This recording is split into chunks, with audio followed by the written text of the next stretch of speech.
আজকের ভিডিওতে দেখাবো কিভাবে চেক করবেন আপনার এনআইডি কার্ড দিয়ে কয়টি ফোন রেজিস্ট্রেশন করা হয়েছে। সেই সাথে বোনাস হিসেবে দেখাবো আপনি যে ফোনটি চালাচ্ছেন সেটি কি বৈধভাবে রেজিস্ট্রেশন করা হয়েছে কিনা। তো বিস্তারিত জানতে ভিডিওটি দেখতে থাকুন। আর ভিডিওটি শুরু করার আগে আপনি যদি চ্যানেলে নতুন হয়ে থাকেন তাহলে অবশ্যই চ্যানেলটি সাবস্ক্রাইব করে দিন। প্রথমে আপনি ওয়েবসাইটে চলে আসবেন। এটার লিংক আমি ভিডিও ডেসক্রিপশনে দিয়ে রাখবো।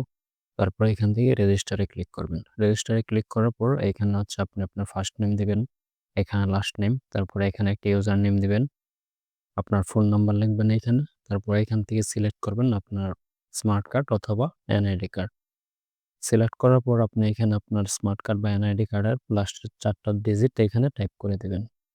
তারপরে এখানে আপনার একটা ইমেইল অ্যাড্রেস দিবেন এবং এখান থেকে আপনি একটা পাসওয়ার্ড সিলেক্ট করে দিবেন এবং সেম পাসওয়ার্ডটা এখানে লিখে কনফার্ম করে দিবেন।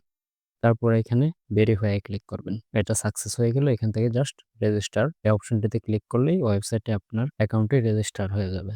রেজিস্টার হওয়ার পর আপনি এখান থেকে জাস্ট সাইন ইন করে নেবেন বা লগইন করে নেবেন।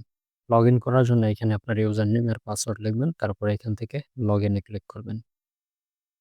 লগইন হয়ে গেলে আপনি এখানে আপনার এনআইডি কার্ড দিয়ে কয়টি ফোন রেজিস্ট্রেশন করা হয়েছে সেই লিস্টটা দেখতে পারবেন। সো দেখতে পাচ্ছেন আমার এখানে ১৫ টা ফোন রেজিস্টার করা হয়েছে।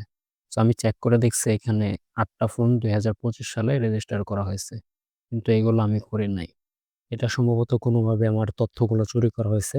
সো চেক করে দেখুন যে আপনার এনআইডি কার্ডের ইনফরমেশন কি চুরি হয়েছে কিনা বা কেউ আপনার এনআইডি কার্ডের তথ্য দিয়ে অন্য কোনো ফোন রেজিস্ট্রেশন করে রাখছে কিনা। যদি কেউ আপনার এনআইডি কার্ডের তথ্য দিয়ে ফোন রেজিস্টার করে রাখে তাহলে এখানে অ্যাকশনে যাবেন। যাওয়ার পরে এটা মার্ক অ্যাজ স্টোলেন অথবা ডি-রেজিস্টার করে দিতে পারবেন। এবং আপনি যদি এখান থেকে ডিটেইলস এ ক্লিক করেন তাহলে দেখতে পারবেন যে আপনার রেজিস্টারকৃত ফোনের বিস্তারিত তথ্যটা এখানে দেখতে পারবেন। তো এখন চলুন দেখি যে আপনার ব্যবহৃত ফোনটা কি বৈধ কিনা বা বৈধভাবে রেজিস্টার করা হয়েছে কিনা। সো এটা দেখার জন্য আপনি প্রথমে ওয়েবসাইটের হোম পেজে চলে যাবেন। হোম পেজে যাওয়ার পর এখানে আপনার ফোনের IMEI নাম্বারটা টাইপ করে দিবেন।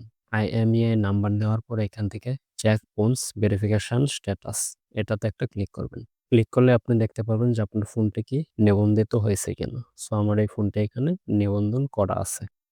সো এইভাবে আপনি চেক করতে পারবেন যে আপনার আইডি কার্ড দিয়ে কয়টি ফোন রেজিস্টার করা হয়েছে এবং আপনার ব্যবহৃত ফোনটি কি নিবন্ধন করা আছে কিনা। সো এটাই ছিল আজকের ভিডিও। ধন্যবাদ সবাইকে ভিডিওটি দেখার জন্য। আর আপনি যদি চ্যানেলে নতুন হয়ে থাকেন তাহলে অবশ্যই চ্যানেলটি সাবস্ক্রাইব করবেন আর ভিডিওটি শেয়ার করে সবাইকে জানিয়ে দিন।